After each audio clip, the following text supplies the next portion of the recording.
So let's go through Q&A session, and if you have any questions, feel free to ask. We have a mic here. And yeah, let's go through Q&A. And this is the details of me if you want to get in touch.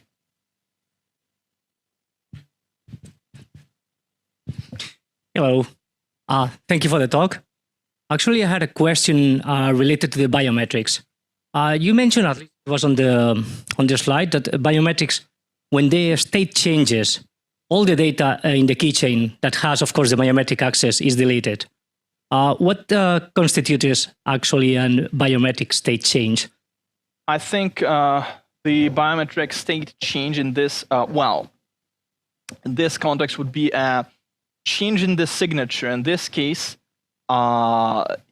different change of the fingerprint or face scan or iris scan. So if you had one face added there, so if you add another face, that will trigger a change. If you have one finger added and you have another finger, that would be a change. If you delete one, I think that will also constitute a change. So any change will trigger that. So adding a new finger would actually cause this as well? Yeah, for sure. That's very important. That's what you want, because you are adding additional group of people, right? Because you don't know if this finger belongs to the same person or a different person. You cannot authenticate the person that with the fingerprint. You just know that this finger is authorized to invoke the biometric authentication. That's what you know, but you don't know if the owner of that finger knows the secret protected by the biometry. And because that could be my finger, that could be someone else's finger. And you know it's authorized, the finger is authorized, but you know if the person is actually authorized. So you need to ask for the secret again and store the secret in the keychain. And now you know, because this biometric current set, a new set of the biometric attributes, a new finger set, let's say 2 fingers. I think you can have up to 5 fingers added there.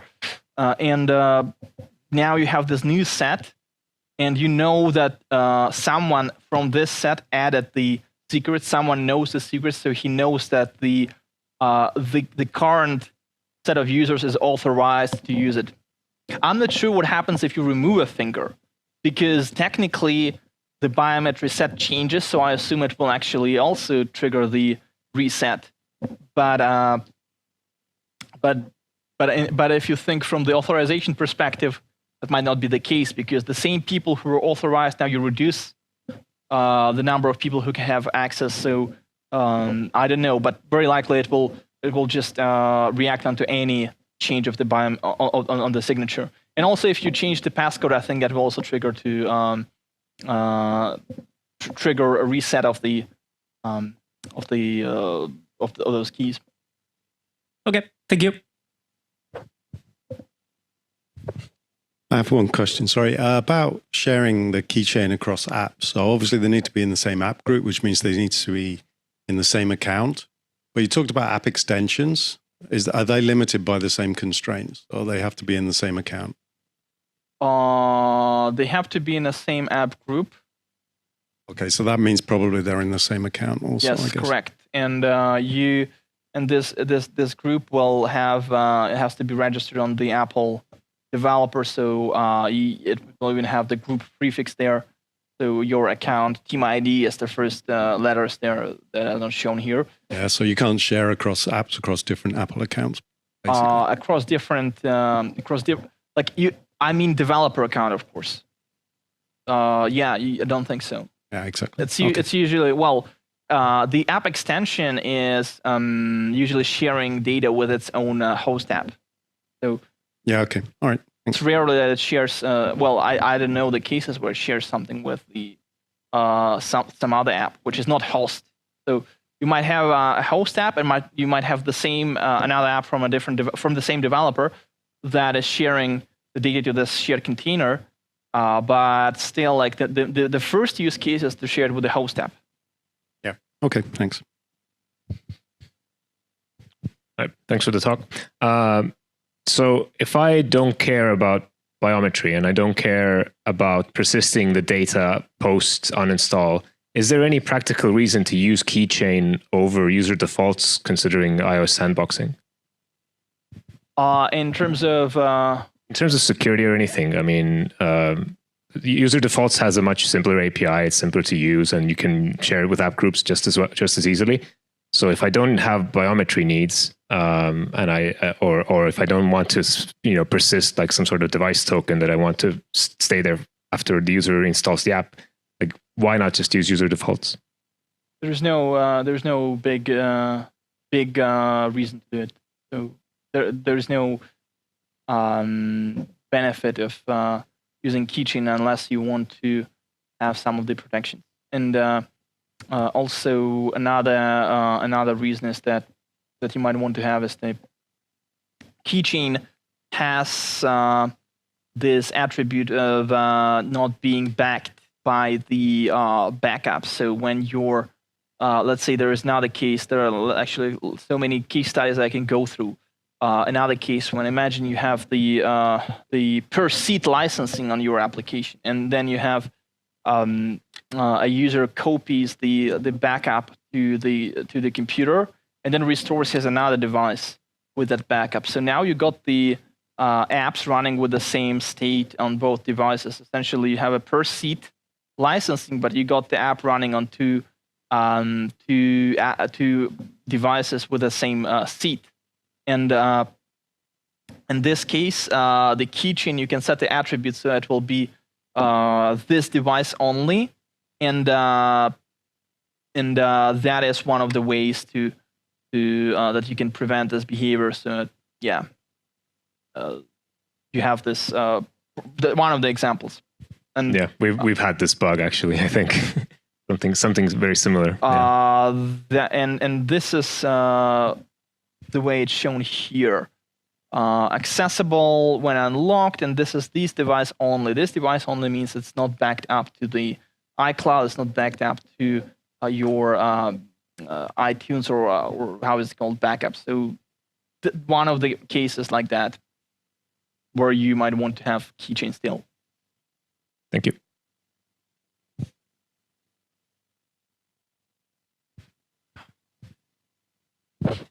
Hey, thank you for the presentation. It's maybe not related to the keychain, but I'm just wondering, do you use kind of enforcing users to repeat their passwords if they use constantly just biometrics authentication?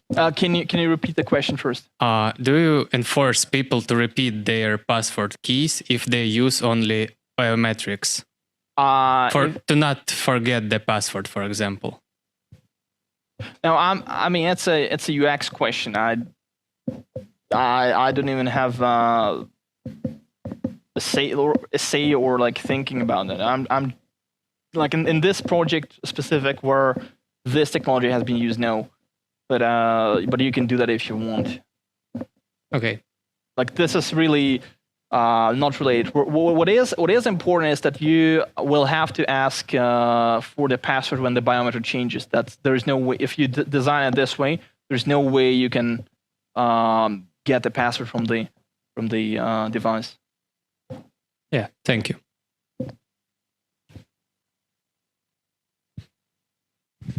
Hey, thank you for the presentation. So I have a question.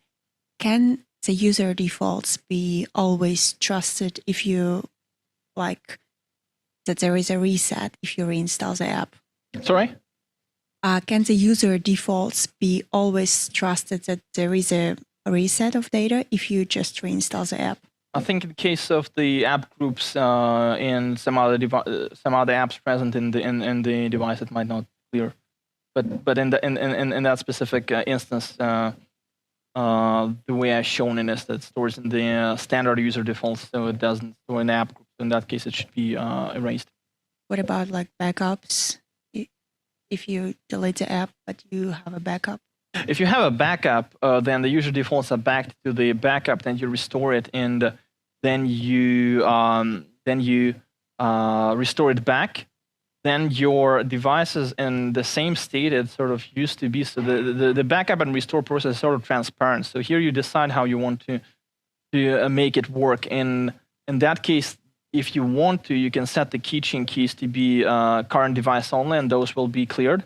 Or if you don't want to, you can allow the backup, and then your everything will be restored. So that depends on your application design.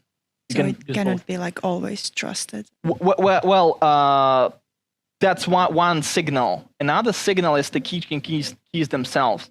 So in that case, the key will be erased, right? One of them in the backup, so you can get the behavior you want. But the user defaults is transparent for the erase and restore process. But for the user defaults, it doesn't. The user defaults don't see that. In the file system, they don't see it. For them, I think you can set a flag, but for the user defaults, they don't see the process of backup and restore. It's like it was like nothing happened. For Keychain, there is a difference. You can define the behavior you want. And since your keys depend on both cases being present, the keychain keys present, and the encryption key present, if any of those are absent and you can control both, you can get the behavior you want. Okay, thank you very much.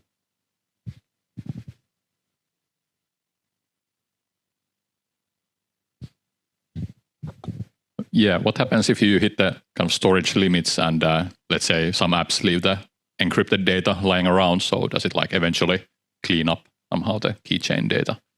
I don't know the answer to this question. I don't think you can hit the limit. I think the limit is per app.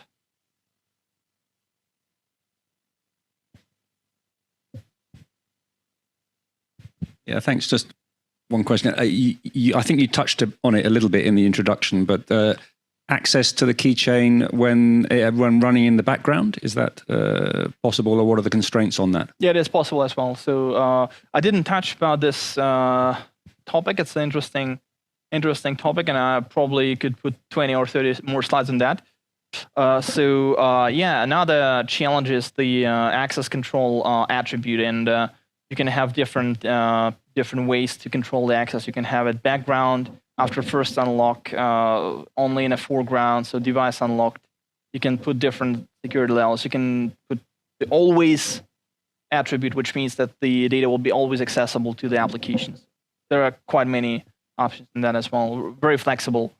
And one of the bugs that happens usually is that you enable something accessible in a foreground, and then you try access in a background, and you get the value is missing in something, and then let's say if it's a token, you log the user out in the background. That's usually what kind of bug might happen. Very common one. All right, I have a question as well. Have you played around with Apple Watch and sharing keychain between the iPhone app and the Apple Watch? And how do you do that? I didn't do that because I just didn't have Apple Watch. All right. But I don't think there would be any much difference than what I've shown so far. You just have to have them in a group, and you have the watch extension, and then you have the app group. If you can do the app group access, you can do everything that you can do with the app group, including the keychain sharing. Any more questions?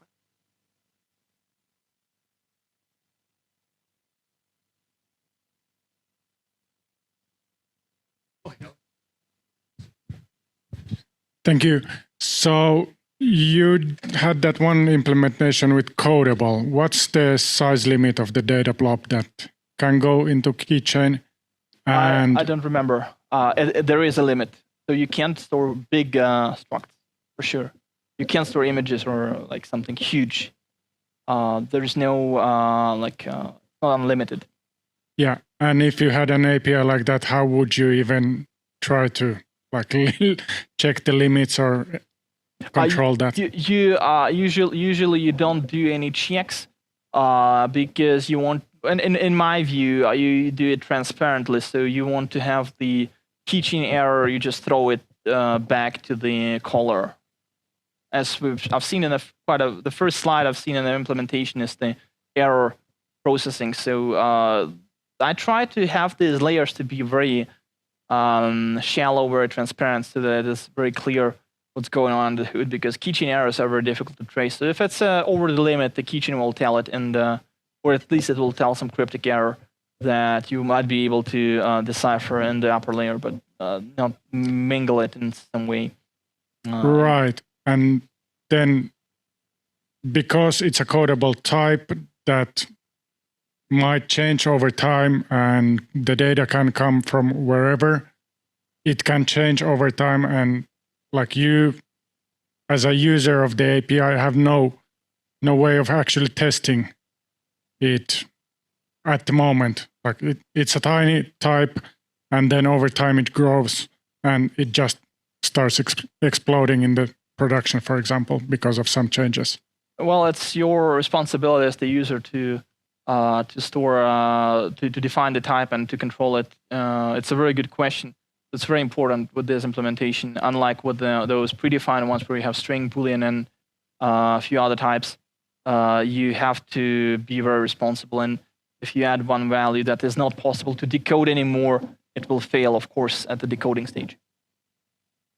Yeah, but that was kind of my question. How can you control that? Because you have no way of controlling the type of evolving over time. Well, one way is that you create your keychain types really clearly, like you have a specific data transfer object specifically reserved for the keychain operations, and you don't change them from the app one, from the version one. And then another way is that you can use migrations. You'll have to keep two versions of your object if you use Codable at the same time, and then you migrate one object to another, store it, and delete the previous one if you want to add a few attributes or something else like that. And but it's mostly not for structs. I would think it's mostly for enums or integers, like to add the support for those types really quickly, because all of those integers, everything can conform to Codable. So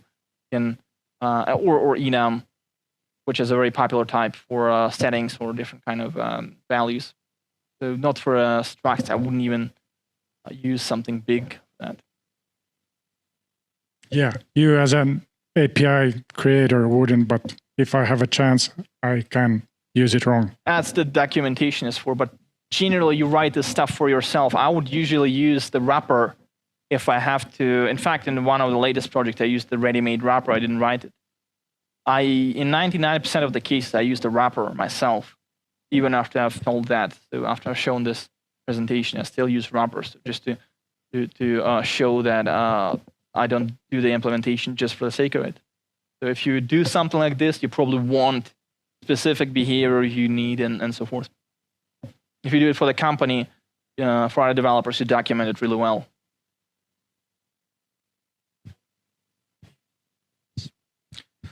Yes, hello. For the first, thank you for your presentation. It was quite informative and helpful, I guess.